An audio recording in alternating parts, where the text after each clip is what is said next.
मला कोण सांगतं की 31 दिवस असणारे 7 महिन्याचे नाव कोण कोणते? कोण सांगतं? त्याच्यासाठी मी आज तुम्हाला एक सोपी ट्रिक सांगणार आहे. ज्यांना माहिती आहे स्वतःहून असं कोण उभं राहून सांगतं की 7 महिन्यामध्ये हा महिना असा आहे, समजा 31 जानेवारी, तर त्याच्यामध्ये 31 दिवस येतात बरोबर जानेवारीमध्ये. मग हा जानेवारी झाला, दुसरा कोणता आहे, तिसरा कोणता आहे, असे 7 महिने कोणते आहेत? कोण सांगतं?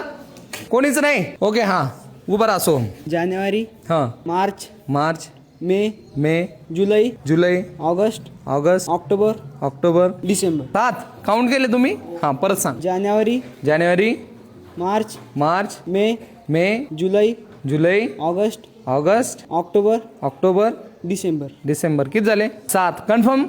आता 30 तारीख असणार. मी सांगतो तुम्हाला चुकलेलं आहे का बरोबर ते सांगतो. मला सांगा आता 30 दिवस असलेले कोणकोणते महिने? फेब्रुवारी. तुम्हाला सोपी पद्धत सांगू, एकदम सोपी.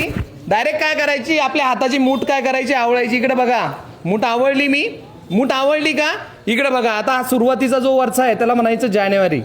मधला कोणता आहे? जानेवारी 31 महिन्याचा आहे. फेब्रुवारी सोडून द्यायचा, तो 28 किंवा 29 दिवसाचा असतो. मधला नॉच पकडायचा. काय पकडायचा? फेब्रुवारी नंतर मार्च. मधला सोडून द्यायचा कोणता? एप्रिल. मग कोणता येईल? मे. मधला नॉच सोडून द्यायचा जून. कोणता येईल? जुलै. ओके. आता जुलैच्या पुढे गेल्यानंतर पुढे आले तुम्ही, तर परत इथं संपलं ना तुमचं, सुरुवात इथून करायची. ऑगस्ट 31चा येतो, ऑगस्ट सुद्धा 31चा येतो. ऑगस्ट नंतर सप्टेंबर सोडून द्यायचा, ऑक्टोबर 31चा येतो, नोव्हेंबर सोडून द्यायचा, डिसेंबर 31. किती महिने झाले? 7 महिने. आता राहिलेले जे 4 आहेत, फेब्रुवारी सोडून द्यायचा आणि त्याच्यानंतरचे खाच्यामध्ये जे दिवस आहेत ना ते तुम्ही काउंट करायचे. तुमचे ते महिने काउंट करायचे. ते महिने तुम्हाला समजतील कोणकोणते आहेत. मग फेब्रुवारी सोडून दिला, मार्च नंतर कोणता येतो? एप्रिल. मे नंतर कोणता तो?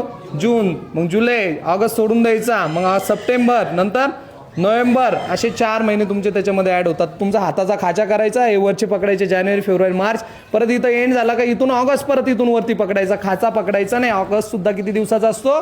31 दिवसाचा असतो. एवढा सोपा प्रश्न होता. ओके, चला नेक्स्ट.